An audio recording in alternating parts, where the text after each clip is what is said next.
Jemaah. Oh jemaah. Alhamdulillah. Ya hari ini kita langsung aja ke halaman selanjutnya, halaman 6 ya kalau nggak salah sih. Intinya di awal ini kita ngomongin tentang kalimat syahadat dan rukun-rukun Islam atau rukun iman. Nah kita ke halaman 6 yang di nomor 7 hadisnya kalau nggak salah ya. Karena kalau yang lain saya lewatin karena istilah bahasanya itu nggak itu intinya sama dengan hadis-hadis yang lain, jadi kita lewatin. Nah sekarang kita ke nomor 7 di halaman 6 dari kitab iman, ini hadis Sahih Bukhari Muslim yang saya ambil ya. Bismillahirrahmanirrahim. Diriwayatkan dari Usamah bin Zaid radhiyallahu anhu. Kalau radhiyallahu anhu itu kita bisa ambil dari surat Al-Bayyinah. Coba dibuka sayang Al-Qur'annya yang bawa Quran. Surat Al-Bayyinah ayat terakhir surat 98. Kenapa ada RA gitu ya? Buat ingat-ingat sih buat teman-teman semua. Kan kalau Nabi Muhammad SAW Sallallahu Alaihi Wasallam, kalau para sahabat RA radhiyallahu an. Nah kalau kita bukan ulama, bukan sahabat, ALM, almarhum almarhumah. Ya karena kan sudah disayang Allah. Kalau almarhum itu sudah disayang Allah. Kalau radhiyallahu an sudah diridhoi Allah. Ya kalau RA itu dibuka surat 98 ayat terakhir. Ibu Lisfi seperti biasa katanya buat baca terjemahan. Nah ayatnya boleh dibaca, boleh artinya boleh. A'udzu billahi minasyaitonir rajim. Bismillahirrahmanirrahim. Jazaa'uhum inda rabbihim jannatu adnin tajri min tahtihal anhar khalidina fiha abada radhiyallahu anhum wa radu anhu dzalika liman khashiya rabbah. Balasan mereka di sisi Tuhan mereka ialah surga Aden yang mengalir di bawahnya sungai-sungai. Mereka kekal di dalamnya selama-lamanya. Allah ridho terhadap mereka dan mereka pun ridho kepadanya. Yang demikian itu adalah balasan bagi orang yang takut kepada Tuhannya. Iya, jadi ada kalimat jazaa'uhum inda rabbihim jannatu adnin tajri min tahtihal anhar khalidina fiha abada radhiyallahu anhum wa radu an dzalika liman khasyiya rabbah. Ya kan? Allah sudah meridhoi mereka karena mereka sudah redha sama Allah. Siapa mereka? Para sahabat. Salah satunya Usamah bin Zaid. Usamah bin Zaid ini adalah sebenarnya di samping dia juga seorang sahabat Nabi, dia adalah seseorang yang selalu membantu Nabi. Dakwahnya Nabi dibantuin, apapun pokoknya dibantuin. Jadi kalau bahasa kita mah banyak yang bantuin. Apalagi kalau kita punya pesantren, ada kiai, pasti itu kiai banyak banget yang bantuin. Kalau gitu minyak, semua pada pengen aku yang bantuin deh, aku yang. Ini Usamah bin Zaid salah seorang yang sering membantu Nabi ya.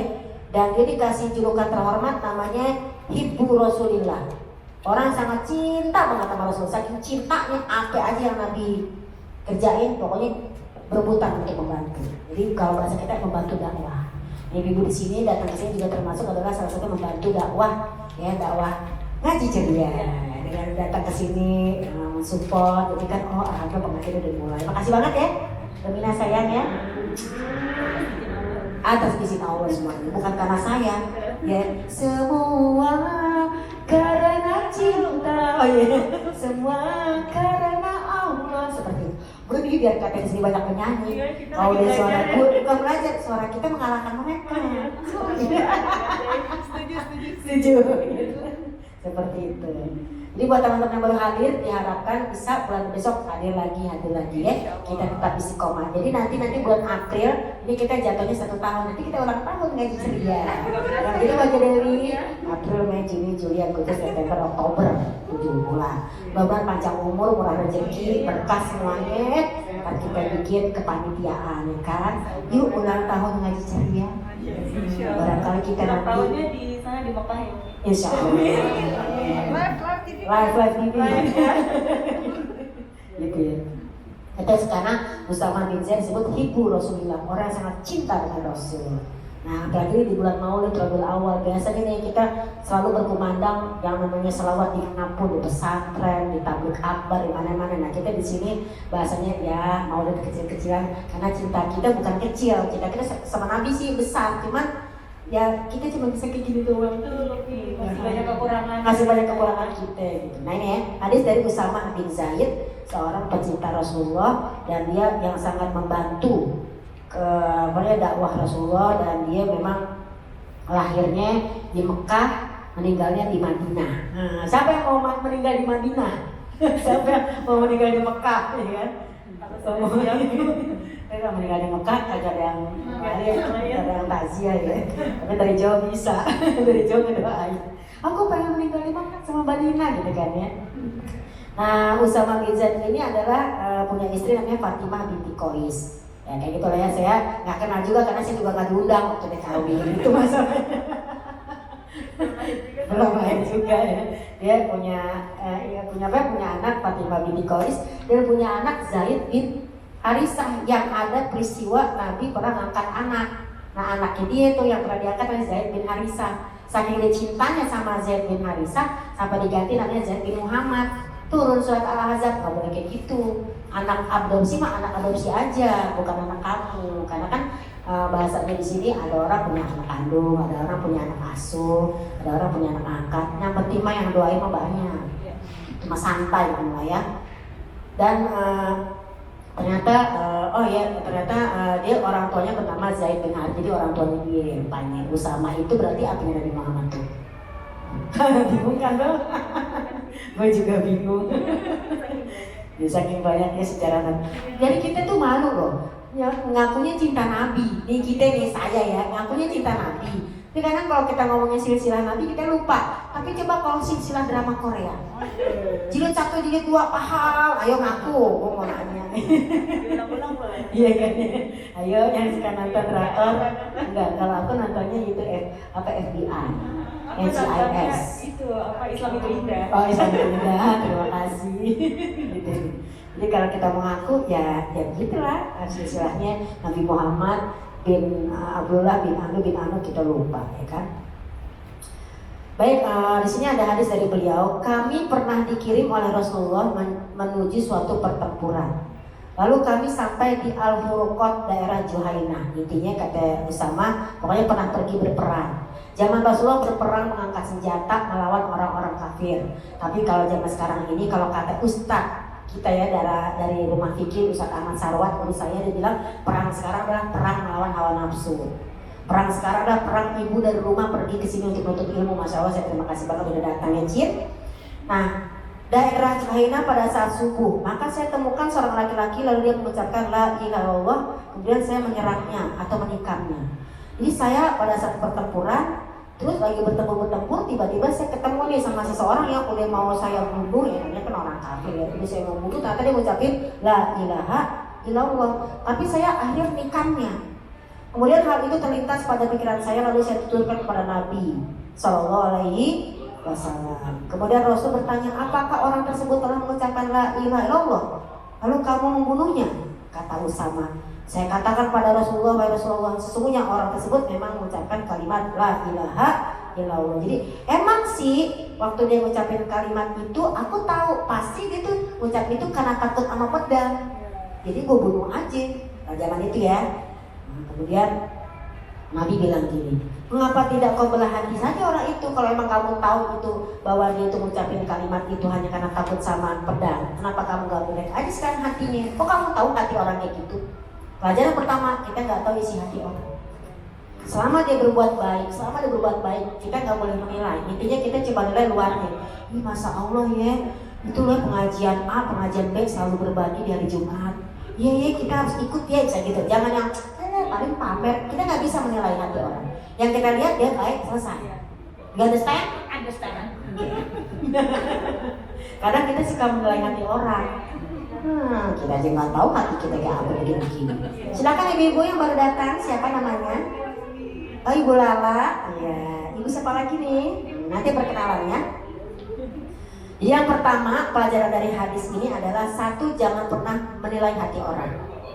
Selama kebaikan yang dia munculkan, kita harus tetap husnuzon, yaitu baik. Dan yang ketiga, jangan pernah yang namanya kita di sini menilai hati orang tadi hanya gara-gara dia takut sesuatu. Akhirnya Rasulullah mengucapkan lagi pertanyaan tadi, diulang lagi, ya kan? Saya merasa belum menjadi muslim dan ingin masuk Islam. Sehingga pada hari itu saya merasa, kata Usama, ini gue emang jahat nih sama orang gitu kan ya. Usama mengatakan kemudian saat berkata, demi Allah saya tidak membunuh seorang muslim sehingga dia dibunuh oleh Usama.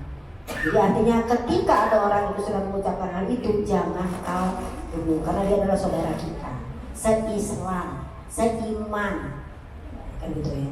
Akhirnya kemudian ada seorang laki-laki mengatakan, tidakkah Allah berfirman yang artinya perangilah mereka supaya jangan ada fitnah dan supaya agama itu semata-mata bagi Allah. Kan ada tuh ayatnya, perangilah mereka. Maka saat mengatakan, kami telah berperang sehingga tidak ada fitnah, sedangkan kamu hai Usama, kamu berperang sehingga ada fitnah. Kita mah perang karena memang perang, tapi kamu perang bikin fitnah. Udah tahu dia udah bertaubat. Jadi kalau ada orang yang bertaubat di antara teman-teman kita, jangan lagi yang namanya mungkin masalah lalu. Gue kan tahu lo kan dulu begini-begini, gak boleh. That's right gitu. Lo kan gue tahu lo dulu nakalnya kayak apa. Kan gue tahu lo gak boleh. Lupakan saja, sudah lupakan saja. Ya kita di sini, jadi kita tahu siapa penyanyi. Baik, dari hadis ini pertama tolong dibuka surat 14 Bunda-bunda soleha yang cantik. Surat 14 ayat 26-27 kalau nggak salah ya, tentang kalimat yang sangat bagus. Makanya aku pernah belajar sampai sekarang masih belajar dengan almarhum Bapak Hizbul Waton ya, yaitu suami dari ibunya. Itu kita guru kita yang mengatakan apa? Pokoknya selama orang itu bertauhid, jangan pernah berdebat tentang fikihnya. Karena apa? Fikih boleh pilih, tapi tauhid satu. La ilaha. Baca sekarang surat Ibrahim. Cari sendiri. Ya buat teman-teman yang boleh hadir silakan. Surat 14 surat Ibrahim. Masa nggak tahu sih Cip? Nah, ayatnya 26, 27 kalau nggak salah sih. Coba lihat dulu ya. 24, 25, 26 coba dibuka. Tentang esensi kalimat la ilaha illallah. Subhanallah banget nih kalimat.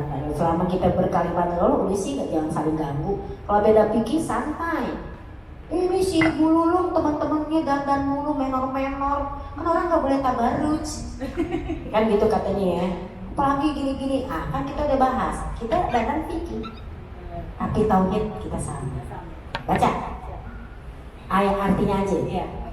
Tidakkah kamu perhatikan bagaimana Allah telah membuat perumpamaan kalimat yang baik seperti pohon yang baik, akarnya teguh dan cabangnya menjulang ke langit.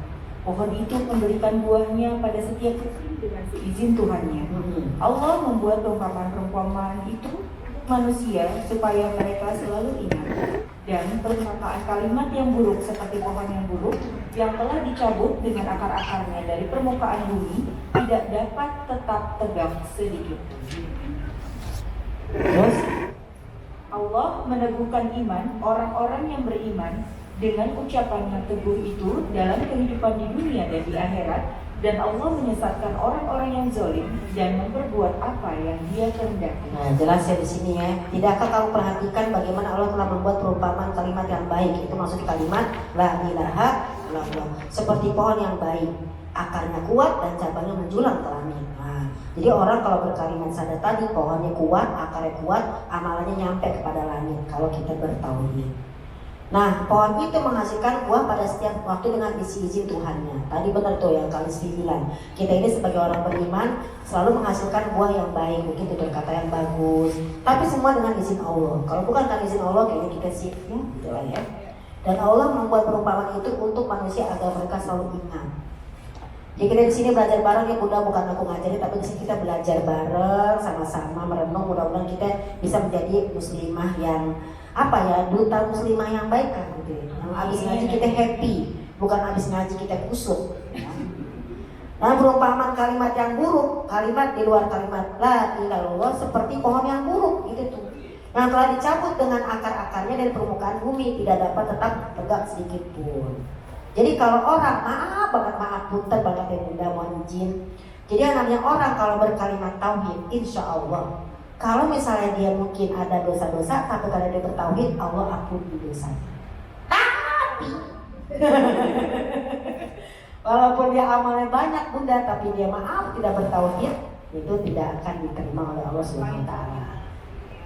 Itu ada dalam surat 25 ayat 23. Jadi beruntunglah kita dilahirkan oleh Allah, walaupun kata orang katanya Islam turunan, tapi beruntung kita lahir dalam keadaan muslimah. Tinggal kita pelajari rukun Islamnya, syahadat, sholat, zakat, puasa, haji. Jangan sampai disebut Islam KTP.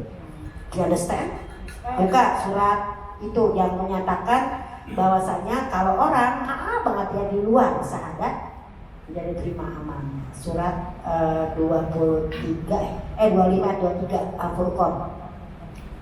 Dan kami hadapi segala amal yang mereka kerjakan, lalu kami jadikan amal itu bagaikan debu yang berterbang. Nah, orang kalau nggak bertauhid amalannya. Bunda Sri, ya Allah, silakan masuk Bunda Sri Bahili. Ibu di sini, udah di sini sayang. Sudah disiapkan di depan Ibu. Ibu Sri Bahili, waalaikumsalam. Ini buat ibu-ibu MKM nih, ada Ibu Menteri, nih silakan sama Ibu.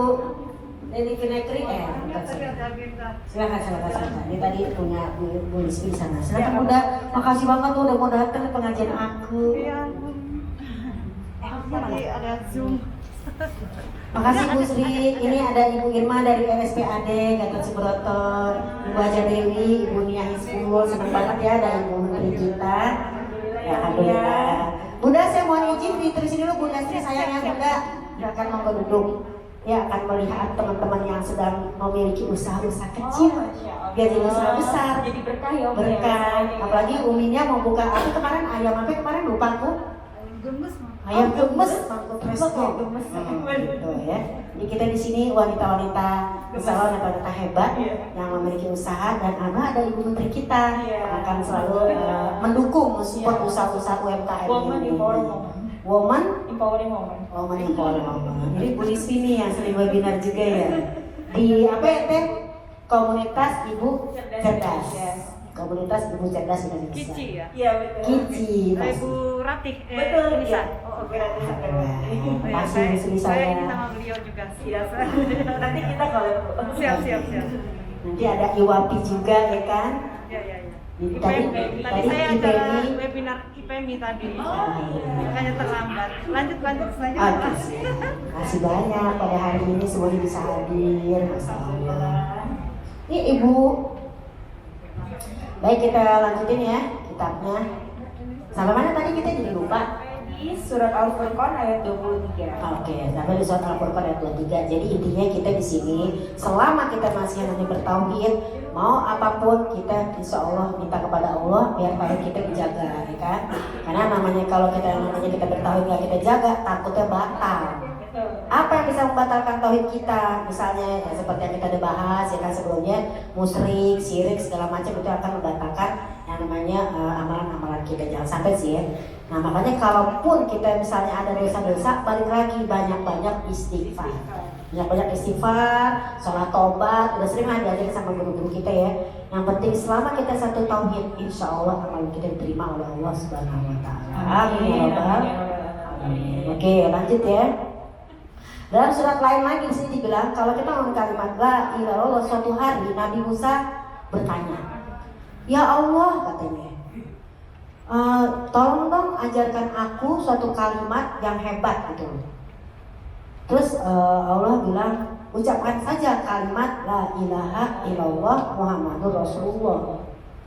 Terus kata Nabi Musa, oh cuman itu doang. Maksudnya kok gampang banget sih. Terus kata Allah gini, kan kalau Nabi Musa emang sering ngobrol sama Allah. Karena Nabi Musa alaihissalam punya julukan Kalimullah, Nabi yang sering diajak ngobrol. Jadi kalau teman-teman punya teman ngobrol, ya kan? Apa bukan Kalimullah ya? Oh iya. Kalimati ya kan? Kalimat untukku gitu ya. Jadi kalau dinyatakan seperti itu, emang cuma itu doang ya Allah. Kok kayaknya gampang banget la ilallah Muhammadur Rasulullah. Perasaan di dalam agama kita kan ajaran tuh peraturan tuh banyak banget, ya peraturan emang banyak. Tapi kan kalau kita ke Al-Quran yang namanya ketaatan semampu kalian. Betul. Ya kan? Kita ya artinya Allah tidak menyulitkan. Tidak menyulitkan umatnya. Jadi gini, teman kemarin ada, kita sharing ya. Ada kemarin seorang sahabat sebentar. Ada kemarin seorang sahabat bilang gini, Bu Ustazah, saya kepengen anak saya masuk surga. Betul. Bener gak sih Bu pada pengen masuk surga gak? Iya. Tapi anak saya tidak hafal Quran. Terus saya bilang gini, emang cita-cita ibu apa? Saya kepengen anak saya jadi penghafal Quran dan masuk surga. Saya bilang gini, Bu, masuk surga itu gak harus semua jadi penghafal Quran. Kalau semua jadi penghafal Quran, nanti yang megang perkantoran siapa? Nanti yang megang UMKM siapa? Nanti yang megang, kan gitu Bu ya. Surga itu pintunya banyak, gak harus penghafal Quran. Bukan berarti gak boleh jadi penghafal Quran, artinya bagus. Tapi apakah gak bagus kalau ada seorang anak pengen jadi arsitek, tapi arsitek yang soleh, komika yang soleh gitu. Apa sih? Jadi ada seorang anak sampai stres, kemarin konsultasi ke Umi kemarin. Jadi anak itu nangis, kalau jadi pokoknya kamu harus jadi penghafal Quran. Dan ya anak masih kelas, masih udah banyak hafalannya, udah 4 juz, masih kelas 5 SD. Dan dia perempuan dan kakaknya ada, dia bagus banget bikin desain-desain gitu ya. Dan itu anaknya SMP, gitu udah hafal 2 juz ya. Tapi kan maksudnya nggak sekolah pesantren, tapi dia bisa hafal. Aku bilang, ibu jangan kayak gitu sama anaknya. Kita baca itu hadis tentang kalimat la ilallah, bahwasanya masalah surga itu bukan amalan juga ya. Masalah surga adalah rahmat Allah. Adapun kita kalimat Allah itu adalah bentengnya, fondasinya gitu kan ya. Jadi jangan yang namanya apa ya, memasakkan kehendak. Nah ini ibu lebih ngerti lah, apalagi komunitas ibu cerdas. Kan tahu kan ibu-ibu yang ngurusin anak-anak itu betul, seperti betul. apa. Jadi kita harus edukasi dengan cara. Iya, edukasi. Nah akhirnya saya bilang gini, ada satu hadis Bunda buat kita motivasi kita ya. Jadi ada seorang sahabat, dia itu orang Arab Badui, duduk sama Rasulullah bareng-bareng. Pelajaran kedua, Rasulullah duduk sama siapa aja. Padahal ini Arab Badui, Arab kampung. Jadi kalau kata orang Badui itu Arab kampung, nggak punya tempat tinggal yang tetap, nomaden. Apa kalau istilah sirkus, orang gipsi ya? Kayak gitulah ya, gipsi. Nggak punya tempat tinggal yang tetap, dia berpindah-pindah. Itu Arab Badui. Duduk bareng sama Nabi. Nabi ngomong begini dalam satu hadis, ya kan? Inna min ahlil jannati ista'zana rabbahu, ya kan? Fizarki. Ada seorang sahabat yang masuk surga ya, pokoknya ada seseorang udah masuk surga dan dia minta izin sama Allah untuk bercocok tanam. Udah di surga, dia kepengen bercocok tanam gitu loh, pengen usaha gitu. Padahal kan di surga tinggal makan doang, tinggal twing kan gitu ya. Ternyata pada saat dia bilang gitu, Allah bilang gini, awalasta fi masita, bukankah engkau sudah berada di dalam surga yang tinggal twing doang jadi, kenapa jadi harus kepengen nanam lagi? Kan dulu bertanamnya udah di dunia Bun. Kan di dunia kita udah bahasanya udah yang berusaha, berjihad. Kemudian dia orang ngomong gini, bala ya Allah, bala emang iya sih, aku tahu di surga tinggal minta, tapi uhibu an azroa, tapi aku sangat cinta untuk yang namanya bercocok tanam. Masalahnya saya senang tuh yang namanya praktek bercocok tanamnya itu, prosesnya. Oh yaudah deh kata Allah, fa asroa, maka Allah langsung kasih bibitnya, langsung asroa dikasih, fatabadaro dilempar, langsung fatorfa, maka tumbuh tunas. Jadi baru dilempar tumbuh tunasnya. Mungkin teman-teman pernah nonton zaman kecil dulu film apa tuh, Buncis, tau gak? Yang pas dilempar tuh buncis, pohon buncisnya tumbuh ke langit. Bu Irma mungkin masih ingat, zaman kecil dulu kita nonton itu ya. Anak perempuan. Iya, anak perempuan anak gitu kan, pokoknya negeri dia awan lah gitu, itu kayak lagunya Clara Project. Negeri dia awan. Ngundang maaf ya. Gitu kan, harus kayak gitu. Terus udah tumbuh, nabat tuh udah tumbuh tunasnya, tumbuh pohonnya. Udah tumbuh pohonnya, ya kan, wastiwa sampai tinggi. Udah tinggi, wasti soduhu dipanen. Wasti soduhu udah dipanen, kamsal jibal dikumpulin, ternyata setumpukan seperti tumpukan gunung. Jadi baru dilempar, langsung numbuh, langsung berbuah, langsung dipanen, langsung ditaruh, ternyata setumpukan gunung. Tuh di surga tuh cepet, ya kan? Kalau di dunia kan lama. Begitulah kita beramal ibadah di dunia, kuduk dulu, baca doa dulu, sholat, doa lagi, baru kan kita lama prosesnya. Nah di surga seperti itu. Ketika udah bukan gunung, Allah bilang sama ahli surga, Duna kayak ibnu Adam, Duna kayak ibnu Adam, ambil tuh semuanya wahai anak Adam, tuh punya kamu semua tuh segunung itu. Walakin la yusbiruka, tapi semua itu tidak akan mengenyangkanmu. Kalau di dunia Bun, maaf nih, makan lontong satu kenyang nggak? Nggak kenyang. Dua? Nggak juga. Tiga? Itu namanya lapar. Itu namanya lapar ya kan? Nah pas udah kenyang nih 3 lontong, terus bunda dikasih nasi opor, kira-kira nolak apa yang pengen? Pulang. Oh pulang. Ini pada saat ini dapat, ya maaf ya aku udah kenyang. Ih enak loh nih bu, nggak udah kenyang. Ih enak loh bu, udah kenyang. Kalau udah kenyang gitu biasanya. Walaupun dibilang enak enggak, tapi kalau di sorga tidak akan pernah mengenyangkanmu. Nah ini ya perbedaan di dunia sama di surga. Di surga nggak ada kenyang, makanya pas masuk enak, pas masuk enak. Kalau di dunia kan udah kenyang udah selesai. Tapi coba kalau lapar, hanya nasi sama kecap sama kerupuk putih, gue ingat banget tuh. Zaman masih kecil dulu makan nasi putih anget pakai kecap pakai kerupuk putih. Nah sekarang harganya 3.000 kali ya. Kalau dulu masih 250 perak. Kata Bu Sri, ini kayaknya ketahuan umurnya nih. Kayaknya Bu Sri sama aku kayak tuan aku deh. Gitu ya. Alhamdulillah. Iya, kalau kemarin seumuran kita. Nah setelah itu pada saat dinyatakan seperti itu, akhirnya dia bilang, ini nggak bakal mengenyangkan kamu. Nah tadi di samping Nabi ada siapa tadi? Bu, ada Arab Badui. Kan dia duduk tuh dengerin cerita Nabi dengan khusyuk. Pokoknya tuh di surga tuh ada bercocok tanam, bla bla bla bla. Dia kepengen namanya bercocok tanam, ada dia hobi. Ada pada saat dia bercocok tanam langsung jadi, langsung namanya panen, gini. Dia bengong. Terus dia ngomong gini, Izan, kata orang Arab Badui, Izan, yang namanya masuk surga itu illa korosyan wa ansorian dong, gitu lah. Kalau bahasa kita gitu. Berarti ya Rasulullah kalau misalnya dari cerita tadi dibilang ada masuk surga, ternyata dari cerita tadi yang masuk surga cuma orang Quraisy sama Ansor dong. Fa'inahum ahlu zar'i, karena mereka ahlinya bercocok tanam. Karena dia lagi diceritain bercocok tanam gitu loh Bu.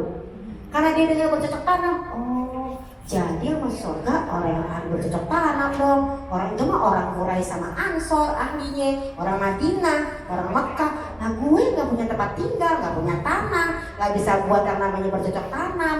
Bagaimana gue nasibnya, kayak gitu loh. Karena kan kalau orang bercocok tanam pasti punya tanah. Kalau bercocok tanam pasti punya anak kubur, ya kan? Nah kita di mana tinggal? Di situ kadang di mobil, kalau kita zaman di mobil gitu ya, jalan mobil kan gitu. Fadohika Rasulullah, maka Rasul ketawa. Kenapa dia ketawa? Bahasanya gitu loh, bukan begitu maksudnya. Saya ngasih hadis ini bukan berarti yang masuk surga cuma orang Quraisy sama Ansor. Walaupun mereka ahli bercocok tanam. Engkau pun wahai Arab Badui bisa masuk surga walaupun tidak bisa bercocok tanam. Sama kayak tadi, walaupun kita bukan penghafal Quran, walaupun kita bukan mungkin penghafal hadis, tapi kan ibu bisa berjihad di jalan masing-masing. Kadang-kadang suka membuat kita jadi bingung. Kalau semua jadi penghafal Quran, mau bingung siapa yang jadi guru. Kalau semuanya jadi bahasanya penghafal Quran, siapa yang megang? Siapa yang ngurus negara ya? Ngurus begitu, ngurus negara, departemen ini, departemen itu gitu. Karena surga itu pintunya banyak. Kalau katanya lagu zaman dulu gimana? Siapa ingin ke surga, pintu selalu terbuka. Ya, terbuka. Apalagi kalau kita doa habis wudu. Nah, coba Ibu Lisvi, apa nggak doa habis wudu yang kalau doa ini dibaca 8 pintu surga dibuka? Gue tes. Coba yang lain saya tes ya, nanti mendapatkan giveaway. Ini, dapat ini. Ada yang bisa doa sesudah wudu dibaca ini, berarti nanti Allah bukakan pintu surga.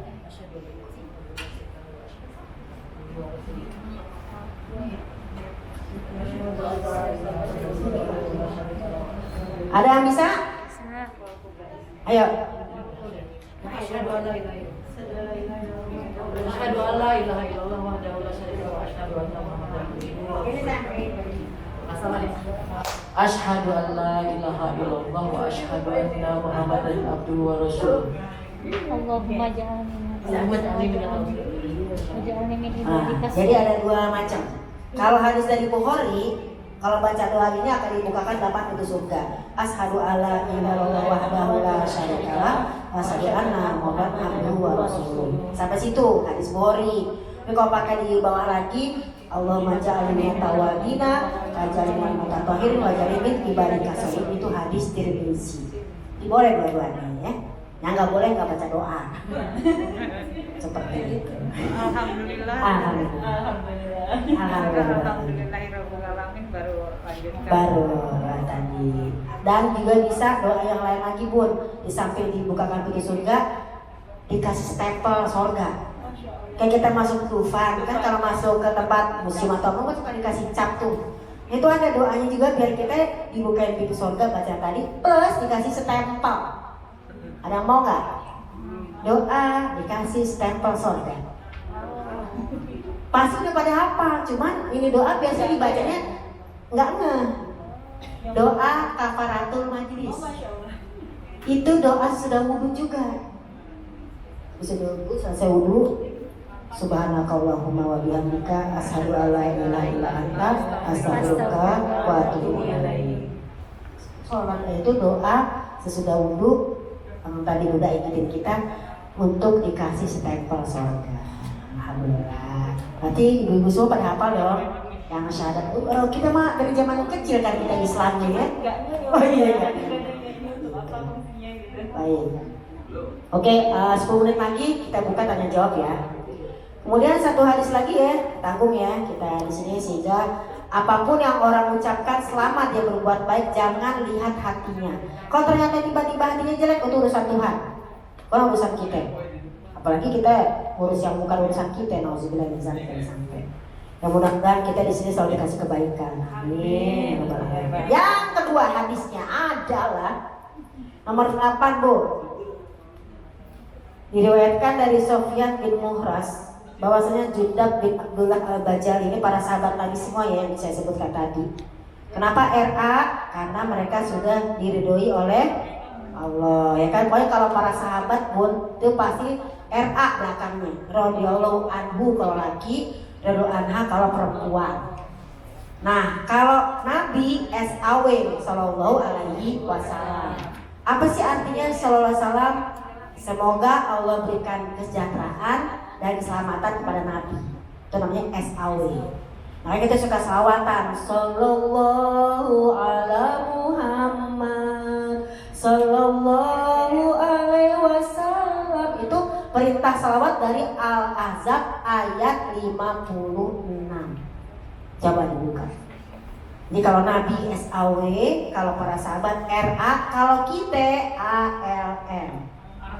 Almarhum, almarhumah, almarhum yang disayang Allah buat laki-laki, almarhumah buat perempuan yang disayang. Jadi kita baru disayang belum tentu diridhoi, karena namanya almarhum. Kalau para sahabat udah diridhoi udah pasti surga itu udah tuh. Surat 33 ayat 5. Nah ini kalau RA tadi ya, surat 98 yang terakhir itu RA, berdoa.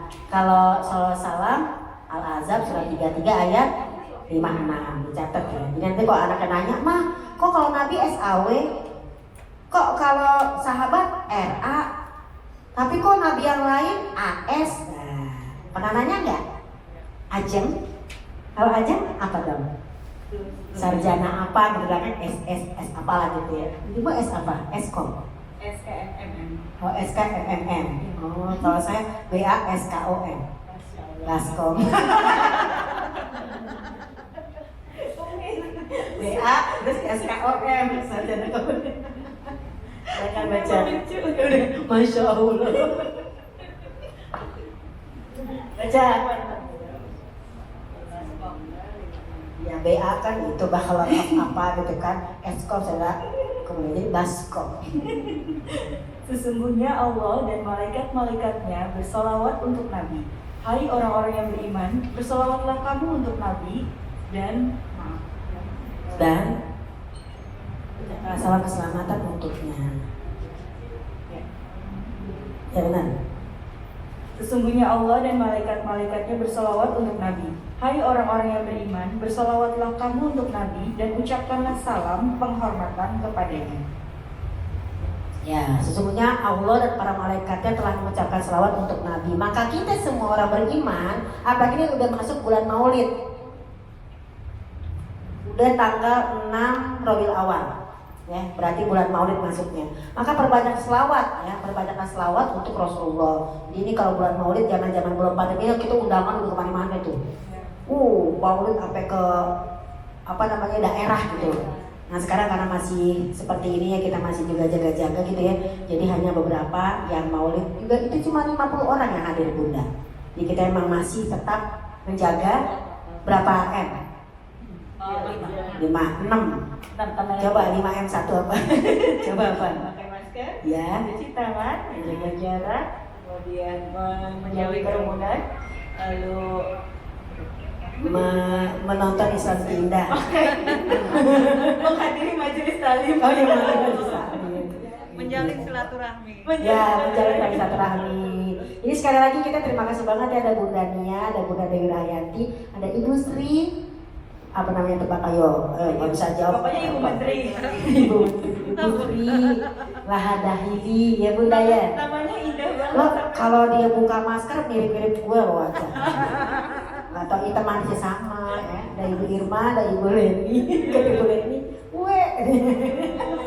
ada Ibu aja, pokoknya semuanya saya sebutkan satu persatu. Ada Ibu Erni dari Depdiknas Bunda. Pokoknya kita di sini keren lah. Jadi kalau mau nanya tentang pendidikan sama Bu Erni. Iya. Ya, Bu Erni mana ya? Depdiknas. Dari mana lagi ya? Dari tadi nih kayaknya nih. Tentunya ada anak saya di kakak ini dari kakak ini. Dan ada ibu saya dong tentunya Angel, my Angel. Selalu setia. Lanjut kakak nih? Iya, lanjut dong. Lanjut ya, tanggung ya. Jadi Nabi Muhammad SAW karena selalu diberikan kesejahteraan dan keselamatan oleh Allah. Khusus Nabi Muhammad saja. Tapi kalau untuk para sahabat RA tadi di awal ya, buat yang baru datang surat Al-Baqarah ayat berapa tadi? Ayat 56. Catat. Nah kalau para nabi yang lain kok AS Bu? Adam AS, Isa AS, Idris AS, alaihissalam tuh kenapa Bu? Itu di surat 37. Ayo surat 37 dibuka. Gantian yang baca, ada yang mau baca di belakang. Surat 37 As-Saffat. Ada yang mau baca? Baik, Mak. Ya, Bu Irma. Ini ada di surat 37 dalil kenapa para nabi yang lain tuh AS. Surat 37 ayat 180 sampai 182. Ini biasanya bunda-bunda baca kalau di akhir doa. Ayo dibaca, dicatat sayang, cantik. Tahu nggak Bun? Kalau ibu ini nyatet entah itu di laptop, entah itu di komputer, entah itu dengan tinta, Rasulullah udah bersabda, sesungguhnya tinta para ulama jika ditimbang dengan darahnya syuhada lebih berat dan besar pahalanya tinta para ulama. Sekali lagi ya, sesungguhnya tinta para ulama, mungkin teman-teman baca bukunya Imam Bukhari, baca bukunya para ulama, itu kan dia pakai tinta dong. Nah, tintanya para ulama jika ditimbang dengan darahnya syuhada lebih berat dan lebih besar pahalanya tintanya para ulama. Jadi kalau teman-teman di sini ngaji, nulis nyantet kayak orang jadul kan ada di HP, tetap dengan tradisional gitu nulis, itu tinta kalau di HP mungkin kuotanya ya lebih besar paling ketimbang daripada tinta darahnya para syuhada. Nanti makanya nyantet, Nulis ya. emberan, ya kan? Coba dibaca surat 37, ada yang mau baca? Mau baca? Bu Erni mau baca? Oh ya, baca Bunda. Iya, ayat 180 Kalau sampai tulis fi. sampai 182. Subhana, depannya Subhana, surat 37 ayat 180. Subhana rabbika gitu. Surat 37 As-Saffat. Itu biasa dibaca kalau Bunda tuh akhir doa. Hamzah akan gitu baca doanya gini. Bismillahirrahmanirrahim. Maha suci Tuhanmu yang mempunyai keperkasaan dari apa yang mereka katakan, dan kesejahteraan dilimpahkan atas para rasul, dan segala puji bagi Allah Tuhan seluruh sekalian alam. Subhana rabbika rabbil izzati amma yasifun wa salamun alal mursalin walhamdulillahi rabbil alamin. Apa tuh? Ya kan? Subhana rabbika rabbil izzati amma yasifun, gitu katanya. Maha suci Tuhanmu, Tuhan yang maha perkasa dan sifat ya, dari sifat yang mereka katakan. Wassalamun, ini dia, wassalamun alal mursalin, semoga keselamatan dan sejahtera bagi para rasul. Makanya kalau nabi yang lain AS, alaihi salam, hanya keselamatan saja gitu ya, salam dan sejahtera. Bukan Nabi Muhammad SAW sallallahu alaihi wasallam, semoga kesejahteraan, keselamatan, keberkahan atas nabi. Makanya kita baca selawat. Ibaratnya kata guru saya, kalau kita baca selawat, itu kan Nabi itu berlimpah selawat tuh. Kayak kita nimba, katanya kayak kita nimba air, itu kan air jadi luber. Kalau luber, ketika luber itu datang ke kita, pasti kena gak kita basahnya? Itu. Jangan sampai ada pertanyaan dari orang-orang yang namanya maaf ya, pengen muter balik bahwa kan Nabi katanya udah dijamin surga, kenapa pakai kita doain lagi? Ngapain pakai didoain lagi orang dia ahli surga? Loh, justru karena beliau memang sudah ahli surga dan kecintaannya Nabi, kita sering-sering baca selawat, luberlah tuh air. Ibarat kita ngompak di ember, luber, pasti kena gak kita basahnya? Pasti. Itu masalahnya. Rasulullah juga mendengar ya. Rasulullah benar gitu. Jadi jangan yang pakai logika, tapi pakai iman gitu ya hukuminnya ya. Ini jangan yang kok dibacain sih? Wah, justru kita yang sering baca ini untuk Rasulullah, apalagi di bulan Maulid, Masya Allah. Jadi di bulan Maulid, Rabiul Awal ada 4 Jumat, keren banget tuh. Jangan sampai ketinggalan doa, bisa orang lagi khotib Jumat, kalau kita ada di rumah, jam 12 sampai jam 1, saya tuh suka amalin sama anak-anak, cepetan kita make kuis, ini waktunya make kuis. Ya walaupun banyak perbedaan pendapat yang kalau make kuis jangan pas cium lilin nanti ulang tahun, kayak itu perbedaan pendapat ya. Kayak kalau aku mah daripada dia obor,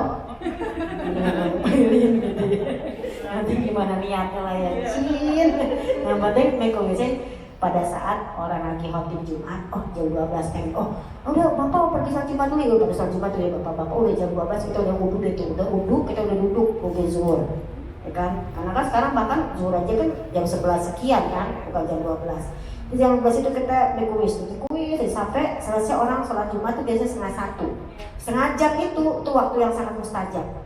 Orang malah lagi khutbah sama sholat Jumat kita begini, baca doa itu. Setengah 1 bapak pulang kan, Assalamualaikum mau pulang Jumat, dari satu.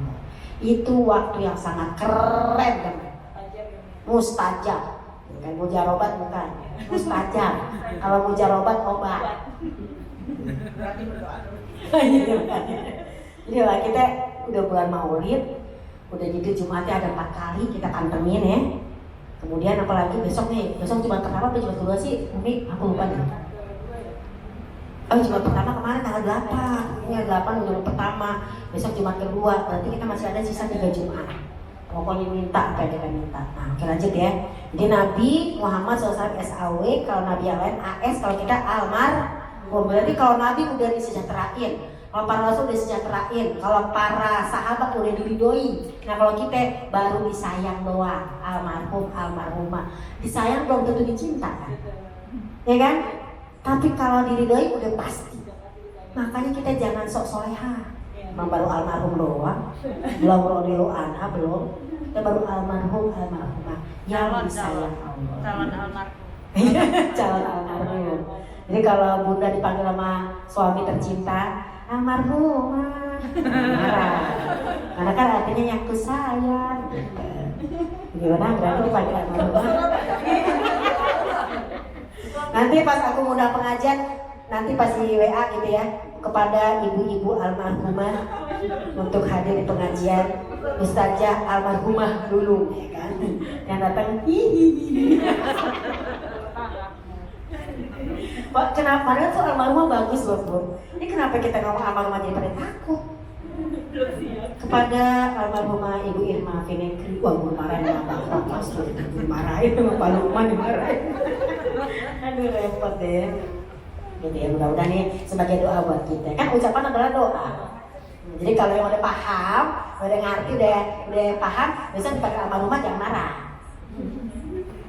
Ya Assalamualaikum almarhumah, boleh nih? Terus pas aku di sini ada sampai adik, mana sih ini kita gue domelin bapak ya. Ini salah jemput. Baik, lanjut. Jadi di dalam hadis ini tadi nomor berapa? Nomor 8 ya.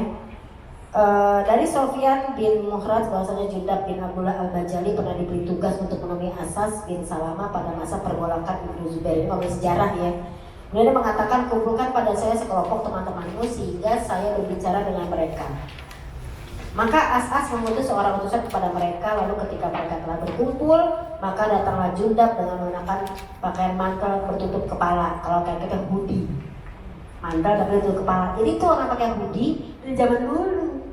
Bukannya modis, sudah ada, sorry ya. Sudah saya nggak tahu. Jadi dia pakai hoodie udah ada bunda. Kayak hoodie gini, orang hitam warna apa gitu kan. Nah kemudian itu bertutup kepalanya kuning. Kemudian Judah mengatakan, bicarakanlah tadi. Pelajaran pertama kita di sini kalau ada mau dibicarakan kumpulin ya, untuk meeting-meeting itu ngumpul. Sehingga perbicaraan pun berlangsung. Ketika perbicaraan itu berlangsung dengan Jundab, Burnus itu terbuka dari kepala kemudian mengatakan, sesungguhnya saya telah mendatangi kalian dan saya tidak ingin memberitahu kalian kecuali dari nabi kalian. Jadi ketika dia datang mengangkat mantel bertutup kepala. Ketika dia duduk, ya kan, baru dibuka mantelnya. Anak laki-laki ya, mantel pokoknya jangan buka hijab jangan, kan. Baru dia ngomong, aku akan ngomong sesuatu yang benar-benar kalau Nabi ngomong ya aku akan ngomongin kepada kalian. Sesungguhnya saya telah mendatangi kalian gitu kan. Sesungguhnya Rasulullah pernah mengirim ekspedisi kaum muslimin menuju suatu kaum musyrikin dalam suatu pertempuran. Dan mereka sungguh telah bertemu berhadapan. Ketika seorang dari kaum muslimin itu ingin menyerang seorang dari kaum muslimin, maka dia pun menyerang dan membunuhnya. Dan sesungguhnya seorang dari kaum muslimin menyerang seorang dari kaum musyrikin itu ketika dia lengah. Kata Jundab, kami beritahu bahwa seorang dari kaum muslimin itu adalah Usamah bin Zaid. Tadi cerita di depan ya. Lalu ketika Usamah menyerang kembali seorang dari kaum musyrikin mengucapkan kalimat la ilaha illallah, namun Usamah bin Zaid tetap membunuhnya. Kemudian datanglah pembawa berita kepada Nabi. Ya, ceritanya sama kayak tadi ya. Kemudian Nabi bertanya kepadanya, lalu dia pun memberitahu Nabi, sehingga dia juga memberitahu Nabi perihal Usamah dan menanyainya, mengapa kamu bunuh orang musyrik yang telah mengucapkan kalimat la ilaha illallah? Maka Usamah menjawab, wahai Rasulullah, orang tersebut telah menyakiti kaum muslimin dan telah membunuh si fulan dan si fulan. Pokoknya banyak yang dibunuh. Dan sesungguhnya saya telah menyerang orang tersebut. Lalu ketika dia melihat pedang, ya, ketika melihat pedang saya, dia baru mengucapkan kalimat la ilaha illallah. Terus abis itu kamu bunuh dia? Iya. Bagaimana kamu mempertanggungjawabkan perbuatanmu di hadapan Allah padahal orang itu sudah mengucapkan kalimat la ilaha illallah. Wahai Rasulullah, mintakan ampun untuk saya. Rasul menjawab, bagaimana kau bertanggungjawabkan perbuatanmu? Kamu telah membunuh orang yang telah mengucapkan kalimat la ilaha illallah apabila hari kiamat tiba nanti. Kata Jundab, Rasulullah tidaklah menambahkan kata-kata lagi kepada Usamah saat ucapan bagaimana kamu nanti mempertanggungjawabkan semua itu. Artinya jangan pernah menyakiti kaum muslimin. Al muslimu man salimal muslimin min lisanihi wa yadihi. Orang muslim yang baik adalah orang yang menyelamatkan orang lain dengan lisan dan tangannya. Jadi di sini gimana lo Usamah, ayo besok lo gimana lo tanggung jawabnya kayak gitu deh. Ya cintai sama dengan yang nomor 7 tadi. Jadi intinya, yuk selama kita sesama muslimin, sesama muslimah, beda-beda fikih udah, gak usah ribut. Karena tadi ketika Nabi Musa nanya sama Allah kan, ya Allah, tolong kasih aku kalimat, pokoknya yang berat, yang hebat. Maka dibilang ucapkanlah kalimat la ilaha illallah. Nah, kok cuma la ilaha doang, walaupun mungkin ringan, tapi kita kan harus bahas isinya kan ya. Iya, sesungguhnya kalimat la ilaha illallah diletakkan di neraca sebelah kanan. Ini neracanya timbangan Allah, kalimat la ilaha itu ditaruh di situ. Ditaruh lagi yang namanya amalan-amalan seluruh manusia ditaruh di situ. Sesungguhnya lebih berat kalimat la ilaha illallah. Jadi sebenarnya benar sih kalau guru-guru kita bilang kalau kita satu tauhid beda-beda pendapat dikit, mas sebenarnya gak usah nyolot. Karena apa? Orang yang dinilai sama Allah tauhid kok, bukan fikihnya. Kalau fikih mah tinggal milih. Cuma sekarang kita kadang-kadang ribut. Tadi saya dapat ilmu tuh juga dari Ustadz Sarwan. Mungkin ada udah baca Facebook saya. Mohon maaf nih ya, mohon maaf banget. Mohon izin juga ya. Kadang kalimat hijrah tuh jadi bias. Seolah-olah hijrah itu ketika orang yang namanya berhijab dari pendek, hijrah dong jadi panjang. Ketika dipakai jilbab panjang, hijrah dong jadi pakai cadar, gitu kan ya. Itu bias hijrah kalimat di masa kini. Padahal dalam sejarah hijrah itu adalah karena Nabi itu pindah dari Mekah ke Madinah gara-gara dia ditekan oleh orang kafir, gara-gara dia disuruh menyembah berhala, gara-gara dia disuruh yang namanya membunuh dan sebagainya atau dibunuh. Tapi kemudian beliau pindah ke Madinah untuk menjalankan ibadah. Itu kata Ustaz Ahmad Sarwan. Jadi hijrah itu kalau zaman Nabi adalah karena dia ditekan, karena dipaksa untuk yang namanya menyembah berhala, makanya hijrah. Gak ada tuh ketika para sahabat ngaji 3 kali sama Nabi, 4 kali sama Nabi langsung mengharam-haramkan ini haram, ini haram, ini haram. Gak ada hijrah kayak gitu. Kenapa? Hijrah di zaman Nabi adalah hijrah berpindah dari yang menyembah berhala jadi menyembah Allah. Nah kita ini udah nyembah Allah, terus mau hijrah dari mana lagi? Kecuali kalau ibu nyembah berhala, disuruh nyembah Allah. Ini nyembah Allah udah, pakai hijab udah. Terus tiba-tiba lo belum hijrah. Lo belum hijrah dari mana? Kan kita udah hijrah. Udah menyembah Allah. Ini menurut para pakar sejarah. Kemudian apakah hijrah itu hanya dengan penampilan? Hijrah dari nggak pakai, mungkin dari nggak pakai hijab jadi pakai hijab oke. Tapi dari pakai hijab kotak kemudian menjadi harus yang namanya syar'i, apa hijrah yang nggak begitu? Gitu kalau kata Ustaz Ahmad Sarwan. Kemudian yang kedua, hijrah itu keluar dari bank, apa seperti itu? Lu masih kerja di bank, nggak hijrah namanya lo. Bank juga adalah tempat khilafiyah. Kalau kata Sukordowi, ya ulama Sukordowi dan juga ulama-ulama Mesir, memang bank itu haram. Tapi dari para ulama yang lain itu hanya sekedar apa namanya bahasanya khilafiyah. Jadi nggak bisa hijrah cuma gara-gara dari bank nggak kerja di bank jadi hijrah. Dari kerja di departemen nggak kerja di jadi hijrah. Hijrah itu nggak begitu, orang kita masih nyembah Allah kok.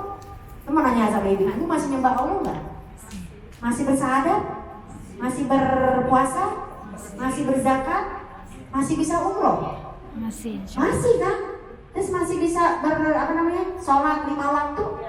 Emang ada yang nekan ibu untuk nggak sholat? Emang ada yang nekan ibu untuk tidak berpuasa? Enggak. Maulid aja lancar. Saya besok ada undangan maulid. Enggak ada menekan-nekan. Nah ini ya, jadi kita juga jangan bias dalam mengartikan, memahami. Karena hijrah sekarang macam mana jadi beda gitu, aneh. Seolah-olah ibu ini di sini belum hijrah. Karena ibu jilbabnya masih pendek. Maksudnya yang panjang. Ya nggak begitu, kan kita sama-sama beribadah kepada Allah SWT. Jadi kembali ke kitab yang kita baca tadi 2 hadis, yuk kita kuatkan lagi tauhid.